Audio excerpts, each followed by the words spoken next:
let's start out by talking about how Mudbox is used in the 3D world.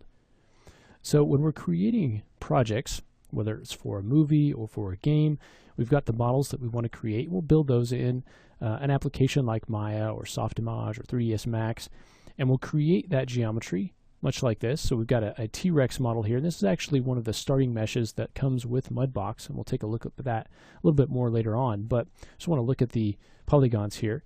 And so you can see that using the typical modeling tools, things like extrude and inserting edge loops and splitting polygons, you're able to come up with a nice low-res mesh. Now, the problem with this is that it doesn't have a lot of detail. It may be perfect for the rigger and the animator, but we want to actually have all that detail that's going to actually make it look more like a dinosaur, not only in the bumps and the scales and everything, but also in the coloring of the dinosaur, so in the texture as well.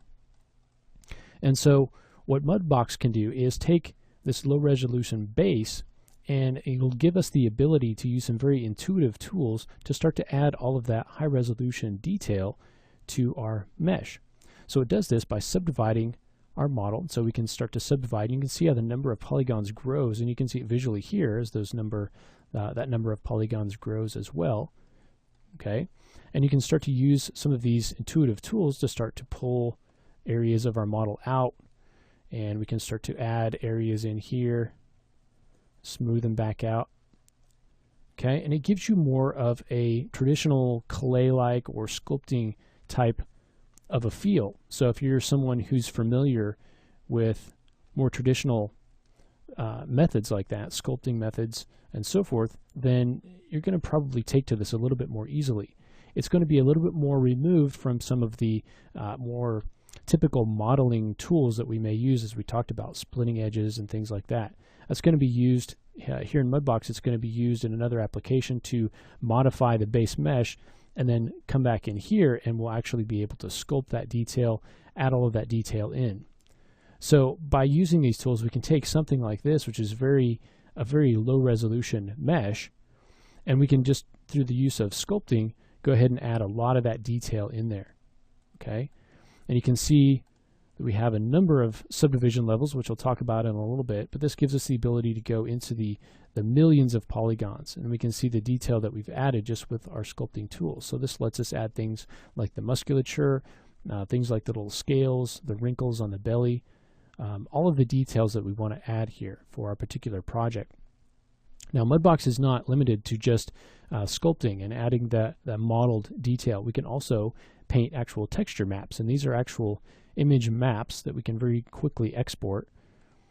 And so if we take a look at this, we turn these on, you can see that we have actually been able to paint color maps for these.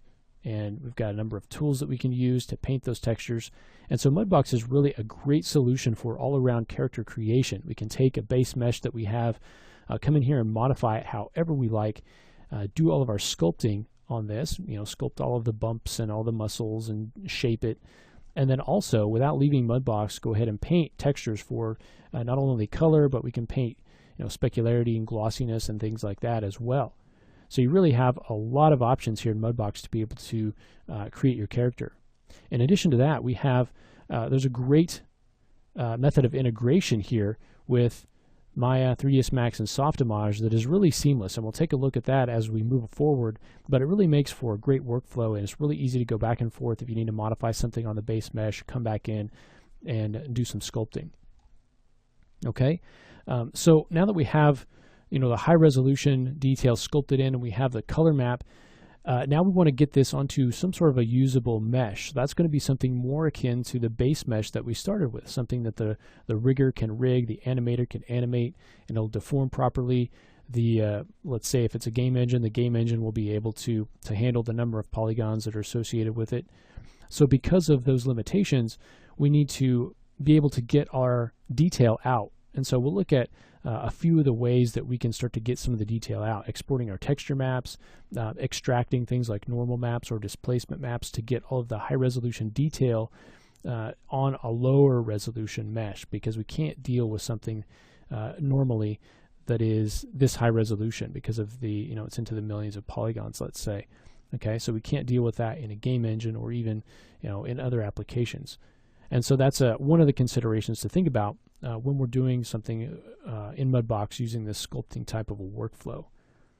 Okay, so hopefully you have kind of a better idea of what Mudbox is used for, so to get this high resolution detail and the painted textures onto our models to assist us in our character creation process. Okay, so let's go ahead next and start looking at Mudbox specifically. So we'll take a look at the interface and then look at the subdivision workflow and how all of that works. So let's go ahead and get started with that in the next lesson by just taking a look around the interface and seeing what some of these pieces are and what they do. So we'll go ahead and do that next.